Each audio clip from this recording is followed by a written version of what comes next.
नमस्कार दोस्तों, आप सबका स्वागत है। बिहार बोर्ड मैट्रिक परीक्षा 2024 के लिए सामाजिक विज्ञान का ऑब्जेक्टिव एवं सब्जेक्टिव जो 2 नंबर से पूछे जाते हैं, दोनों साथ लेकर के रोज यानी प्रतिदिन डेली शाम 6 बजे हम आप सभी के सामने करते हैं। तो दोस्तों, जैसा कि आप सभी जानते हैं, जो वीडियो पहले से देख रहे हैं, तो जो हम कंटेंट यानी कि जो हम आपको प्रश्न जो दे रहे हैं, यह सभी प्रश्न आप सभी के लिए बिहार बोर्ड मैट्रिक परीक्षा में पूछे गए हैं और पूछे जाते हैं। और यह मत सोचिए कि यह सिर्फ सभी प्रश्न जो है यानी कि सिर्फ बिहार बोर्ड ही नहीं, आप क्लास 6, 7, 8, 9 में जितने भी पढ़े हैं, यह सभी प्रश्न जो VVVI है, इम्पोर्टेंट प्रश्न है, जिस प्रश्न में दम है उस प्रश्न को आपको बिहार बोर्ड मैट्रिक परीक्षा में पूछा जाता है। उसके बाद यहाँ तक ही नहीं सीमित रहता है, उससे आगे आप railway, SSC, MTS, Agniveer, Bihar police किसी भी एग्जाम में बैठेंगे ना दोस्तों, वहाँ भी आपको यही सभी प्रश्न मिलेगा। इसलिए आप सभी अलग अलग कॉपी बनाइए और पूरा अलग अलग से नोट्स बनाइए। जैसे कि हम बता रहे हैं, इस तरह का आपको कंटेंट कहीं नहीं मिलेगा। जैसा कि हम प्रत्येक प्रश्न के साथ पूरा व्याख्या के साथ आपको दे रहे हैं। तो दोस्तों, आप चलते हैं प्रश्न की ओर। तो पहला प्रश्न है, भारत की राष्ट्रीय आय का अनुमान किसके द्वारा लगाया जाता है? भारत की राष्ट्रीय आय यानी कि जैसे आपका घर में कोई गार्जियन है, तो पिताजी है जो कमाने वाले हैं, तो कितना महीना में कमा लेता है, कितना साल में कमा लेता है। अगर आप जाति आय प्रमाण पत्र बनाए होंगे ना, तो उसमें राष्ट्रीय मतलब जो आय होता है ना, सालाना आय ही लिखा रहता है। अगर आप क्या आय प्रमाण पत्र के जाति प्रमाण पत्र, आय प्रमाण पत्र, निवास प्रमाण पत्र बनवाते हैं, तो आय प्रमाण पत्र में आपका पूरा सालाना 1 साल में कितना कमाते हैं वह चीज़ दिया रहता है। तो उसी प्रकार से कि आपका पिताजी साल भर में कितना कमाता है या महीने में कितना कमाता है, महीने में जानते हैं, साल में आप उसको मतलब जोड़ना पड़ेगा। तो उसी प्रकार से हमारा राष्ट्र जो कि भारत देश है, तो पूरे भारत देश में कितना कमाया ये कौन पता लगाता है? प्रश्न ही पूछ रहा है, भारत की राष्ट्रीय आय का अनुमान किसके द्वारा लगाया जाता है? तो आपके सामने ऑप्शन दिया गया है कि अर्थ आयोग, योजना आयोग, पार्लियामेंट्री समिति या इनमें से कोई नहीं। तो दोस्तों, इस प्रश्न का उत्तर हो जाएगा इनमें से कोई नहीं, क्योंकि इसका उत्तर जो है कि हम इसका पूरा व्याख्या में देने वाले हैं। तो अब इसका देखिएगा उत्तर कि कहाँ पूछा जाता है। तो याद रखिएगा कि भारत की राष्ट्रीय आय का अनुमान केंद्रीय सांख्यिकी संगठन लगाता है। भारत का राष्ट्रीय आय यानी भारत कितना साल भर में कमाया ये कौन बताता है? केंद्रीय सांख्यिकी संगठन। इसको शॉर्टकट में क्या कहेंगे? CSO कहेंगे, केंद्रीय सांख्यिकी संगठन को। तो दोस्तों, आप समझ गए, के द्वारा लगाया जाता है। केंद्रीय सांख्यिकी संगठन ने राष्ट्रीय आय का आकलन करने हेतु संपूर्ण अर्थव्यवस्था को कुल 14 क्षेत्र में विभाजित किया है। यानी कि संपूर्ण अपने क्षेत्र को जो किया है कि 14 क्षेत्र में अर्थव्यवस्था को विभाजित कर दिया है और पूरे साल भर में भारत देश में कितना कमाई हुआ ये पता लगाता है केंद्रीय सांख्यिकी संगठन CSO। दोस्तों, आप लोग समझ गए होंगे अच्छे से। अब अगला प्रश्न चलते हैं।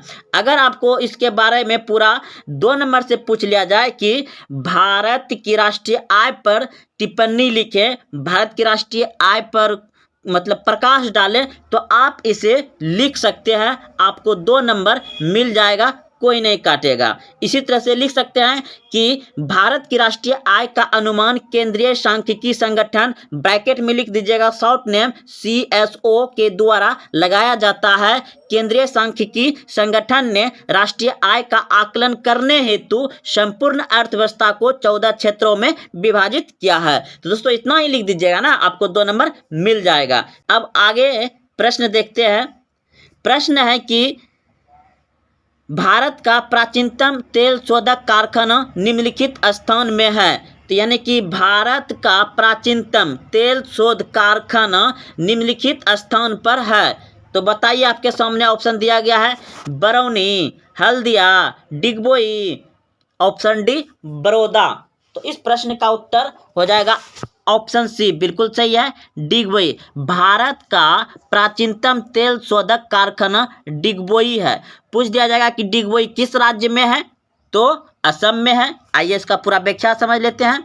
तो देखिए पूरा व्याख्या है, असम का डिगबोई क्षेत्र भारत का सबसे प्राचीन तेल क्षेत्र है। देश में पेट्रोलियम और प्राकृतिक गैस के कुल उत्पादन में असम राज्य का बड़ा हिस्सा है।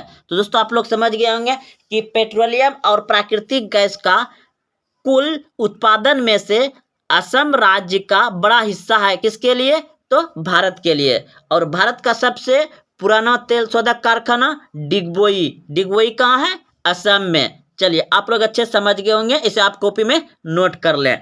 अब अगला प्रश्न है कि भूकंप की तीव्रता मापने के लिए कौन सा यंत्र का प्रयोग होता है। भूकंप की तीव्रता मापने के लिए कौन से यंत्र का प्रयोग होता है। ऑप्शन आपके सामने दिया गया है। तो इस प्रश्न का उत्तर हो जाएगा ऑप्शन नंबर डी, बिल्कुल सही है, सिस्मोग्राफ। अब आइए इसका अच्छे से समझते हैं। देखिए, अगर आपको पूछ दिया जाए कि भूकंप के बारे में संक्षिप्त टिप्पणी लिखें या भूकंप से आप क्या समझते हैं, 2 नंबर का प्रश्न आएगा। तो आप यहाँ इतना जितना आपको दिखाई दे रहा है स्क्रीन पर इतना लिख दीजिएगा, तो आपका 2 नंबर आराम से आ जाएगा। तो देखिए, यह एक प्राकृतिक घटना है। भूकंप एक प्राकृतिक घटना है जिसमें पृथ्वी के अंदर से ऊर्जा का निकलने के कारण तरंग उत्पन्न होती है। जिसमें पृथ्वी के अंदर से ऊर्जा निकलने के कारण तरंग उत्पन्न होती है, जो सभी दिशाओं में फैलकर पृथ्वी को कंपित करती है। कंपित मतलब कांपने लगता है। जैसे ठंडी में कांपता है व्यक्ति, उसे कांपने थरथराने लगता है, कंपन होने लगता है, थरथराने लगता है, कंपित करती है। भूकंप से उत्पन्न तरंग, भूकंप से उत्पन्न तरंगों की भूकंपीय तरंग कहा जाता है, जो पृथ्वी की सतह पर गति करती है तथा इन्हें सिस्मोग्राफ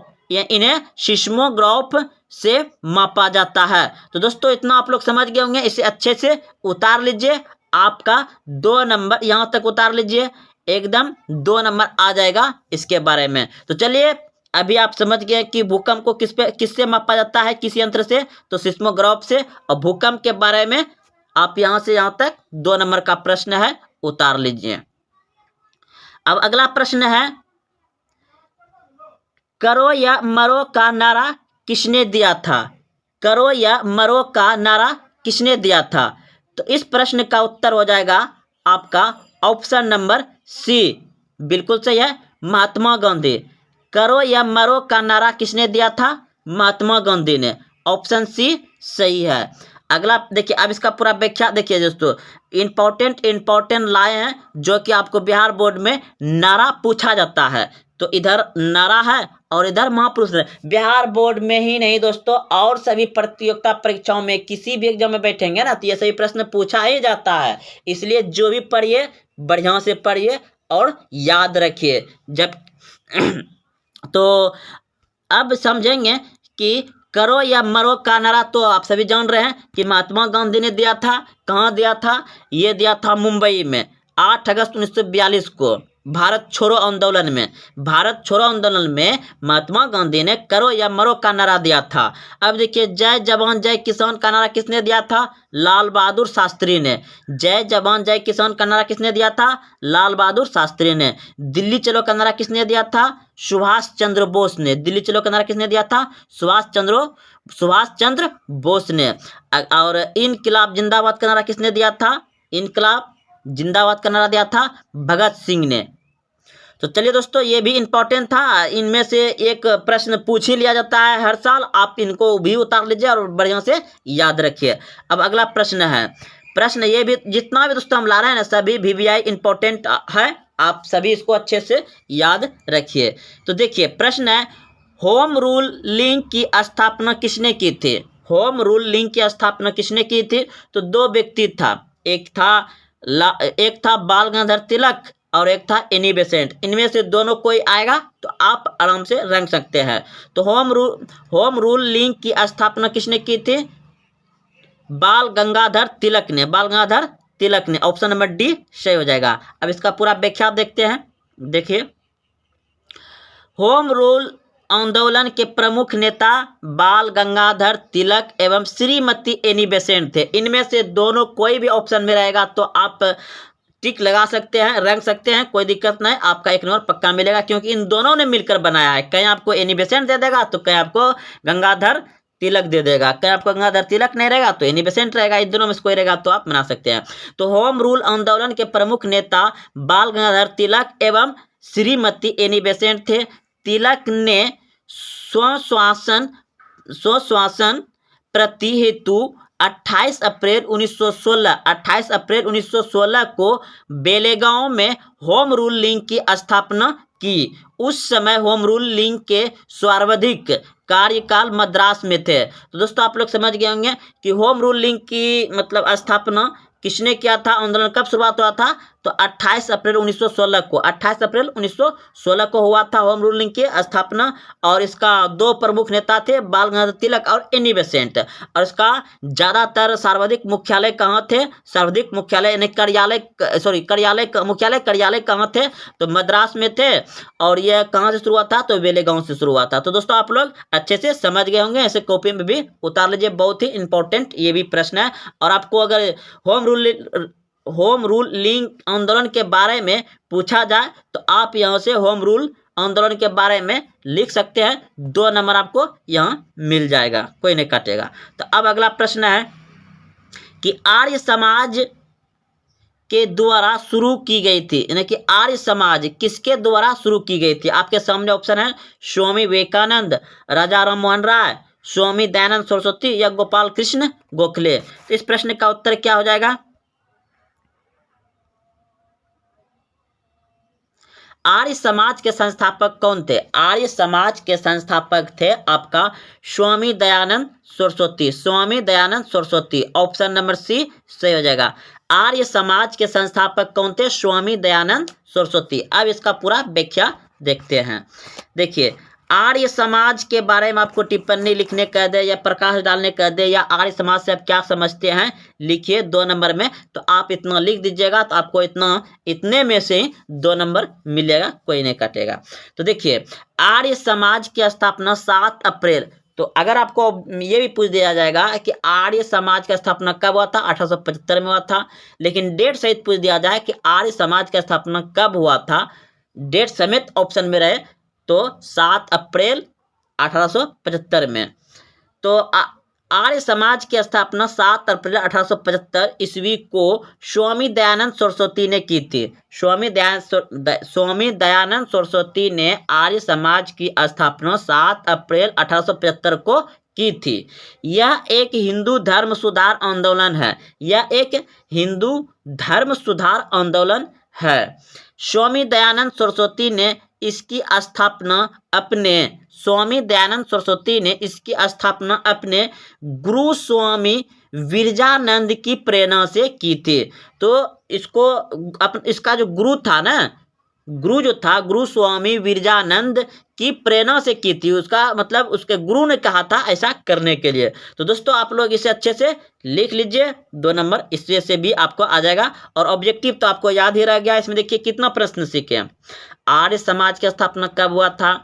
1875 में। अगर डेट सहित पूछ लिया जाए तो 7 अप्रैल 1875 में। आर्य समाज की स्थापना कब हुआ था?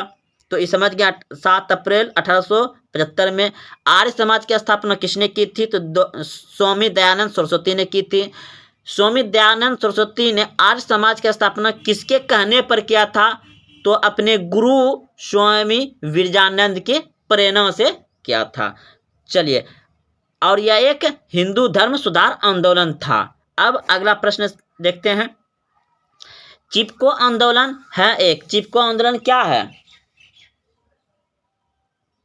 चिपको आंदोलन, एक है पर्यावरण आंदोलन। क्या है? पर्यावरण आंदोलन। अब पर्यावरण आंदोलन क्या होता है? पर्यावरण में आता है पेड़ पौधे। अगर पेड़ पौधे ही नहीं रहेंगे तो पर्यावरण सुरक्षित नहीं रहेंगे। तो चिपको आंदोलन यानी कि जो है ना, ये उत्तर प्रदेश में जिसमें हुआ था, ये उत्तर प्रदेश में था, लेकिन अभी ये उत्तर प्रदेश से अब चल गया है उत्तराखंड में। तो उस समय चिपको आंदोलन में महिला, बच्चे, बूढ़े व्यक्ति, जितने भी गांव के आदमी थे, सभी पेड़ से चिपक के पेड़ काटने से बचा रहे थे, इसीलिए इसका नाम चिपको आंदोलन पड़ गया। अब आइए इसको पूरा व्याख्या से समझते हैं। तो चिपको आंदोलन था पर्यावरणीय आंदोलन। अगला प्रश्न देखिए, इसका देखते हैं आप संबंधित पूरा व्याख्या। तो देखिए, चिपको आंदोलन का संबंध पर्यावरण से है। इस आंदोलन की शुरुआत 1973 ईस्वी में तत्कालीन उत्तर प्रदेश की चमेली जिले से हुई थी, जो अब उत्तराखंड राज्य में पड़ता है।